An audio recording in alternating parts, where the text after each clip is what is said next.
Good evening friends, I am advocate Amit Kumar Gupta. आज मैं आप लोगों के सामने जो मैटर डिस्कस करने जा रहा हूँ वो एक ऐसा टॉपिक है जो कि सब लोगों को ये डाउट होता है, इवन प्रोफेशनल्स को भी डाउट होता है, एसएससी को भी डाउट होता है और एक कॉमन पब्लिक को भी ये मन में शंका होती है कि जब कभी भी एसएससी के यहाँ इनकम टैक्स की सर्च होती है तो क्या उस सर्च के टाइम एसएससी का प्रोफेशनल, चाहे वो चार्टर्ड अकाउंटेंट हो या एडवोकेट हो, क्या उस सर्च में एसएससी के पास जाकर के वहाँ पे बैठ सकता है या अपनी बात को कह सकता है। तो इस प्रोविज़न को समझने के लिए सबसे पहले समझना ये ज़रूरी है कि इनकम टैक्स कानून के अंदर कहीं पे भी ऐसा नहीं कहा गया है कि एसएससी का ऑथराइज्ड रिप्रेजेंटेटिव वहाँ पे प्रेजेंट नहीं हो सकता। तो स्पेसिफिकली तो इस चीज़ के लिए मनाही नहीं है, लेकिन कई बार ऐसा होता है कि हम इस चीज़ का सहारा लेकर के ऐसा नहीं कर सकते कि जो एसएससी का प्रोफेशनल है वो वहाँ पे ज़ोर ज़बरदस्ती से जाने की कोशिश करे, तो ऐसा नहीं है। तो इसके लिए हमको एक सुप्रीम कोर्ट का एक बहुत इम्पॉर्टेंट डिसीज़न है, केस का नाम है Phool Pandi versus superintendent of central excise 62 Taxman 446। इस केस में सुप्रीम कोर्ट ने बहुत अच्छी ऑब्जर्वेशन दी। उन्होंने ये बताया सुप्रीम कोर्ट ने कि एज ए लीगल राइट जो एसएससी का ऑथराइज्ड रिप्रेजेंटेटिव है वो सर्च में पार्टिसिपेट नहीं कर सकता, वो सर्च में नहीं जा सकता। लेकिन यदि ऑथराइज्ड ऑफिसर को, जो वहाँ पे सर्च करने आया है, यदि ऑथराइज्ड ऑफिसर को ऐसा लगता है कि जो ऑथराइज्ड रिप्रेजेंटेटिव है एसएससी का वो सर्च में किसी भी तरीके की बाधा क्रिएट नहीं करेगा या सर्च को और स्मूथली होने में मदद करेगा, तो ऑथराइज्ड ऑफिसर जो है वो ये अलाउ कर सकता है कि ऑथराइज्ड रिप्रेजेंटेटिव जो है वो सर्च का पार्ट बन जाए और वहाँ पे आकर के क्या कहते हैं सर्च में मदद करे और एसएससी की भी मदद करे और डिपार्टमेंट की भी मदद करे। लेकिन ये ऑथराइज्ड ऑफिसर की डिस्क्रिशन पर है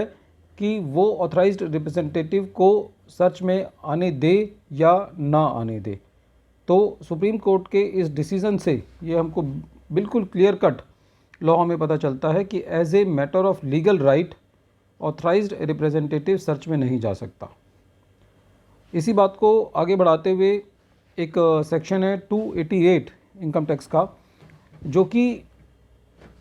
एसएससी का ऑथराइज्ड रिप्रेजेंटेटिव कब कब उसको रिप्रेजेंट कर सकता है उसके बारे में बताता है और ऑथराइज्ड रिप्रेजेंटेटिव की डेफिनेशन के बारे में बताता है।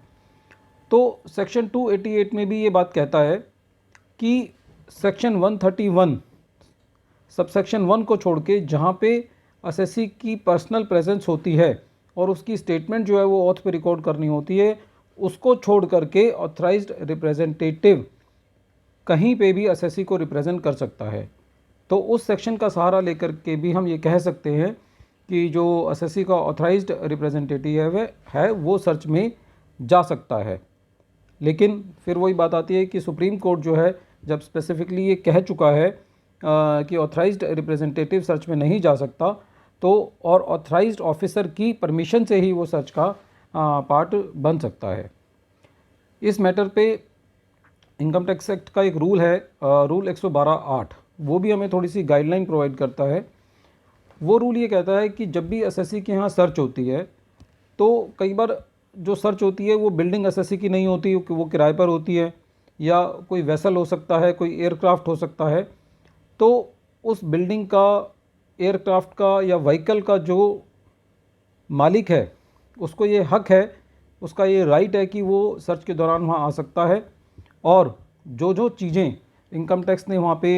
अपने सर्च के दौरान अपने काबू में ली हैं उसकी जो लिस्ट बनाई जाती है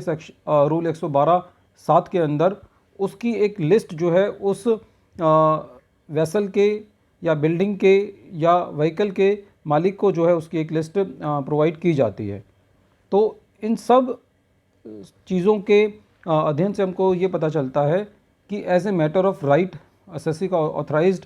रिप्रेजेंटेटिव जो है वो सर्च में नहीं जा सकता और एसएससी की हेल्प नहीं कर सकता, लेकिन ऑथराइज्ड ऑफिसर यदि चाहे तो वो वहाँ जा सकता है। फ्रेंड्स, इसमें जो मेरा इनपुट है वो ये है कि हमें कोशिश भी नहीं करनी चाहिए कि जब कभी एसएससी के सर्च हो कि प्रोफेशनल वहाँ जाए और एसएससी की हेल्प करे, क्योंकि जब सर्च हो रही होती है तो डिपार्टमेंट ही कोई ना कोई ऐसी गलती कर बैठता है जो कि जिसकी हम मदद लेकर के बाद में एसएससी की मदद कर सकते हैं, लेकिन हम सर्च के वक्त ही वहाँ पे चले जाएंगे तो डिपार्टमेंट इस बात का प्ली लेगा कि एसएससी का प्रोफेशनल भी वहाँ पे था, कोई एसएससी ने किसी दबाव में कोई स्टेटमेंट नहीं दी, सब कुछ नहीं दी और उसको पूरा असिस्ट किया गया और उसके प्रोफेशनल को सारे फैक्ट्स का पता था। इसलिए हम ये नहीं कह सकते कि एसएससी ने कोई भी बात अपनी स्टेटमेंट में सोच समझ के नहीं दी। तो हमें ऐसी प्रैक्टिस से ही अवॉइड करना चाहिए कि हम उस सर्च का पार्ट बने या वहाँ पे जाने की कोशिश करें। तो फ्रेंड्स, आज का जो ये लेक्चर बनाने का मकसद था वो ये बताना था कि जो प्रोफेशनल होता है सीए या एडवोकेट, वो अपने एसएससी की सर्च में एज ए लीगल राइट नहीं जा सकता। दोस्तों, मुझे उम्मीद है कि आपको ये डेलिब्रेशन पसंद आई होगी। यदि आपको ये डेलिब्रेशन अच्छी लगी तो आप मेरा चैनल सब्सक्राइब कर सकते हैं। Thank you friends.